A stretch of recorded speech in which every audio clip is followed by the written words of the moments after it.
I'm pleased to be joined by Michigan quarterback Cade McNamara. Cade, how you doing? Doing great. Thank you for having me. I want to start with the biggest win in school history, I think, right? But certainly in the last 10 years, going back to 2011. You beat Ohio State, and you beat them resoundingly. How did that feel? It felt great. I mean, it was just a really big accumulation of the amount of work that we put in, the mindset change, the culture change, and really it was something that we were determined to do ever since January. Really, as soon as the COVID season ended, we were very upset as to really what the team looked like. I mean, being in the winged helmet and going 2-4 was pretty embarrassing for everyone on that team, and that's not the Michigan that we committed to. And we committed to making that different, and for us to finally accomplish that, it was truly a great feeling. Being pretty blunt there, talking about the 2020 season, I enjoy that because it was a bit of turmoil there turning into 2021. What do you think set you guys on the right course for 2021? I think it was the guys on the team. We had really great leadership, and not just our leaders, but every single player on the team was committed to making things different. That, we're going to do everything it took to make the next season different, to get rid of, we were well aware of what the team was looking like and, the criticism that the team was facing and also the criticism that Coach Harbaugh was facing. And, we wanted to put an end to that, and we wanted to really not just do it for the sake of that, but for the sake of ourselves, for the sake of the team, for the sake of really Michigan as a whole. I'm really interested to hear from you whether or not you think Michigan is being, underappreciated for being Big Ten champions. Usually we parade that banner around, and we like to say, hey, that they made the college football playoff. They're representing the Big Ten. You have the crown. Do you feel any of that? Do you feel any disrespect? I'm not sure, and to be honest, I'd kind of have it that way. I think, the less we parade, the less we talk about us being Big Ten champs, that's for the better, because that was Team 142. Team 142 won that Big Ten championship. There's a lot of members on Team 143 that are looking to do the same and replicate that, but it's Team 143's job now. And that's last year has passed us, and please bring the disrespect because it only fuels us. He said, please bring the disrespect because it only fuels us. Dude, you are cast out of central casting for a Jim Harbaugh quarterback. I'm sure you've heard that. When did you know that you guys breathe the same air and it was going to click? Really, my first visit with him. I think, it was a big emphasis for me is to choosing a college where I could have a good relationship with the head coach. And the first person I saw on my visit was Coach Harbaugh. And really from that moment there, I just, I remember watching him as a kid. I grew up in Nevada, so I saw him at Stanford. I saw him at the 49ers, and I just remember him, pounding the shoulder pads of, whoever was in, and, whether it was Wilton Spate at Michigan or whoever it was. I just remember watching his competitive fire, and I just felt like I shared that same trait. And for me to finally meet him in person and for us to really click right away, I just felt like it was meant to be from there. It's a big-time flip commitment, coming from being committed to Notre Dame to picking Michigan. You feel good about that. Now, being settled as a starting quarterback, what's left for you? I think, for me, I just have to continue to do everything I can for this team to win. It's my job as the quarterback and as the leader of the team to make sure that, we win every single game we play, and we have to win another championship this season, and we're out to prove that it wasn't a fluke, that it wasn't a one-year thing. And I think I'm looking forward to this season, for what I can bring to the team and what I can put on film, and also for what this team is capable of doing. A few days before you and I sit down to talk, you took a trip to Genesee County Jail. Can you tell us about that trip and about a special note that was handed to you? It was a very interesting trip. It was something that I was never expecting to do in my life. I mean, the only other time I went to, I guess, a jail would be Alcatraz when I was a kid, but that's obviously on a completely different level than seeing actual inmates and people who are actually spending time in there. And I think it was a humbling experience. I mean, no one wants to be in that situation, and I think that seeing that firsthand made every guy on the team have that, make sure that feeling was even stronger. And, we were able to, give meals to the guys. Me and Mozzie were paired up together. We were on level 3, and that was a level with mental disabilities and physical disabilities. And, it's just really crazy that, these people are so appreciative of a meal every single day. Not that I'm, saying what they did was right, but I just think the reality of what they're living is the reason why, you should follow the law. No one wants to be in that situation, and that's about it. I'm making reference in particular to a note that had a letter and one word on it. It said F Ohio. Do I have that right?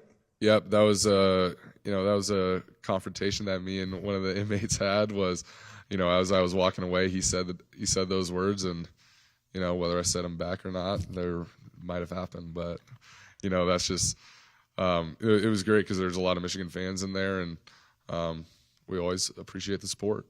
Well, that's where I'm leading. Now that you know that this team means that much to so many people coming from the West Coast, ostensibly, how have you taken on that privilege of being able to honor them? Yeah, I think representing Michigan, and really when I committed, the what being a Michigan man means is really important to the guys. And we, even just on our trip right now, we're so aware, and it has come to a realization as to how much we mean to the state, and how strong our fan base is, and really how vast it is. And I think what we were able to do as a team made a lot of people happy. And everywhere I go, I run into someone who's always telling me, man, last year that was the greatest moment of my life. And people talking about how they shed tears that day, sitting on their couch. Obviously it meant everything to us, but the fact that it meant so much to other people is really an awesome experience for us. Now all you got to do is do it again. Absolutely. Michigan quarterback Cade McNamara, thank you so much for taking the time, sir. Yeah, great. Thank you. I'm pleased to be joined by Michigan head coach Jim Harbaugh. Coach, how you doing? Doing good. Getting better every day. I like it, Coach. How does it feel to be the defending Big Ten champion at Big Ten Media Days? It feels good. And then feels good because our guys have continued, had a tremendous offseason, really from the last couple days after our last game. Just attacked everything that was put in front of them, and with zero entitlement. And there's none then, there's none now, and there's none on the foreseeable horizon. So life is good.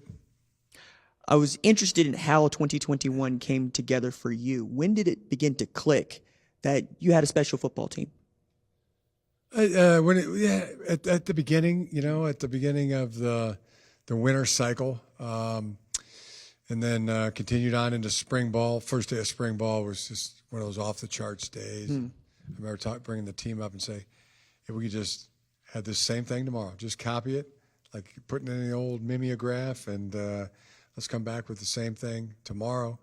And then to see that happen 15 straight days and continue into the summer cycle and into the training camp and the season, just guys taking care of their business, bleeding blue, all pulling in the same direction. Saw that from the coaches and the players really since the January of 21.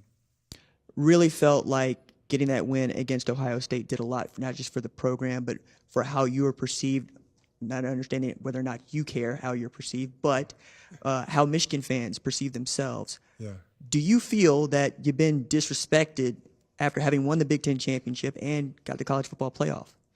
No, I don't think that. I don't feel disrespected in a bit to answer that question, but just really happy as a coach that my players got to experience winning a championship because how they earned it, worked for it, came together as a team, and then executed on game day. And brought it to life, and just a good feeling that has for them, but also transformational as they go on in the rest of their life. There's going to be some obstacles. There's going to be some hard tasks laid in front of them, and they'll be able to reference back to the 2021 year and realize it can be done. You know, with the right attitude, with the right work ethic, with the right teamwork, you can accomplish anything. You can bring anything to life. You can make anything happen. One of the things you told me when we spoke this time last year is that Hassan Haskins is one of your favorite players, and I got to see a bit of. I was about to say, I got to see right a bit of why, but I wonder where Cade McNamara ranks for you, because I got to tell you, Coach, it feels like you breathe the same air. Yeah, Cade is. I often think about that. Like there's a young Jimmy Harbaugh. I could just see it. He's a great competitor. You know, he's a great practice player. He's a great game player. My favorite stat is in any quarterback is how many drives do they lead, and what's the percentage that those end up in a touchdown or points on the board. Cade's is off the charts. It's over 50%. Now, JJ, I haven't figured out what his is, but it feels like every time he gets in there and leads a drive, it ends up in the end zone as well. Really, Cade's going to be tough to beat out for the starting quarterback job.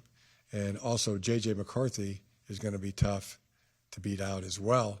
So we'll put the balls out there on August 3rd, and the best players will play.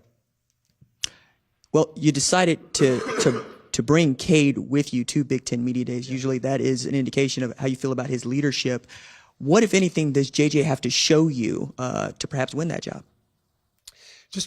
It's pretty simple. I mean, we're going to play the best players. How do we know who the best players are? They play the best. And usually with a quarterback, how do you know that? I mean, are they able to lead the team when they're in for a drive? Can they lead the team down and get them into the end zone? Next biggest thing is limiting those turnovers. And so there's ways there's always a competition for the starting quarterback job on most every single football team. And that's the case here. Two that have really separated themselves, Cade and JJ, for that job. I'm curious about what we can. What we can expect from Blake Corum, who was announced today when we're speaking as a preseason All Big Ten player, and you got Donovan Edwards back there. Are you planning to do some of the same things you did with Hassan Haskins and Blake last year? Yeah, those are two complete backs, Blake Corum and Donovan Edwards. Blake is another one of those maniacal competitors, attacks everything he does. He just has to be the best. You know, if he's going to go climb a mountain, I mean, he would never stop halfway or three-quarters. I mean, he has got to apex. He's got to reach the top. It's just in him. He's just driven that way. And Donovan's kind of exactly the same way, and they're both blessed with an incredible talent.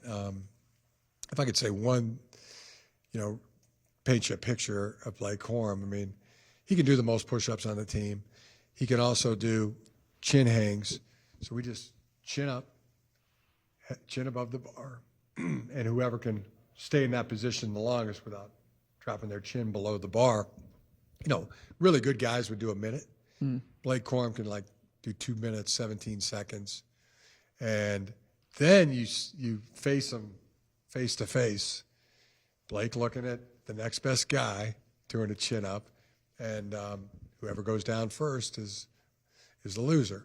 So, Blake wins it because he's just driven that way. Does that paint your picture? It does. It does. He's got heart. He's got a lot of heart. Yeah. Big old heart. Well, and I got that from Eric All as well, a kind of guy that you got to pull off of other people. And Shaq might be lining up across him. He's going to cut him. It doesn't matter. Yeah. Right? That seems to be the kind of guy that you have playing Wolverine football. But also you have some staff changes. You have some new guys and some promotion of some, the case of Sharon Moore, for instance, being promoted to co-offense coordinator. I wonder how you don't lose any sleep knowing that, hey, man, I had two different guys leading my offense and my defense on Big Ten championship teams. How am I going to come back and replace those guys and get us back to repeating as Big Ten champs? Yeah, I feel good about where we're at when I was making these hires, really studied it. Jesse Minter was in this Baltimore Raven defense. But our Michigan defense came from the Baltimore Ravens. Jesse was a part of that staff.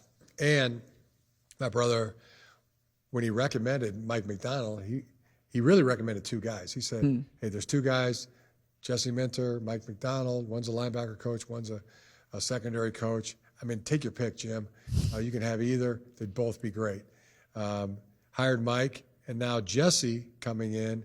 He comes in with the advantage of being a defensive coordinator for 1 year. He was the coordinator, play caller of the defense at Vanderbilt last year. So on the offensive side, there's Matt Weiss, there's Sharon Moore, co-coordinators. Matt, super intelligent, really detailed, checks all the angles. If we're going to go do a job, he's the one that's going to measure it 2-3 times, before we start cutting anything. I'm the opposite. I just get in there and start eyeballing it and let's go. Our players are good enough to run any play. I've never met a play I don't like. We'll get it done. We'll find a way. So between me and Matt, we're a real good blend. It's like, and then Sharon Moore is the living embodiment of us two. He's detailed, but he's there's got no fear either, and he coaches the most important position on our team on the offense, which is the offensive line, and he does a fantastic job. Mike Hart is a great contributor with the blitzes and the run game. Then we have Ron Bellamy, who's a lot like Matt Weiss, coaching the receivers, very detailed, very organized. Grant Newsom, our other coach, is a phenomenal young coach. We have great analysts, 3 great analysts that help us on offense as well. So feel great. It's great. It's a great camaraderie on the staff. Guys speak their mind. They stand up for what they believe in. And at the end of the day, we have some spirited discussions, some passion, but there's always respect on that staff, and those usually lead to the best outcomes. My last one for you, Coach. Please open-ended, indulge me. USC, UCLA are going to join the Big Ten. How do you feel about the future of college football? Well, I'm honestly, I'm an old school guy. I believe in a really good West Coast conference, a really good Southeast conference, a really good Midwest conference, a really good, East Coast conference. But times are changing. Football's always been, college football's been one that's always evolved, even going back to, implementing a forward pass. So, we're just going to roll with it and handle our business, take care of what we can control. And the next on the agenda is finishing up our trip around Michigan, which is going great, and then starting training camp on August 3rd. Michigan coach Jim Harbaugh, thank you so much for taking time, sir. Thanks for having me. Thanks for watching this video, and remember, hit that subscribe button so you don't miss any other videos on the #1 ranked show YouTube channel.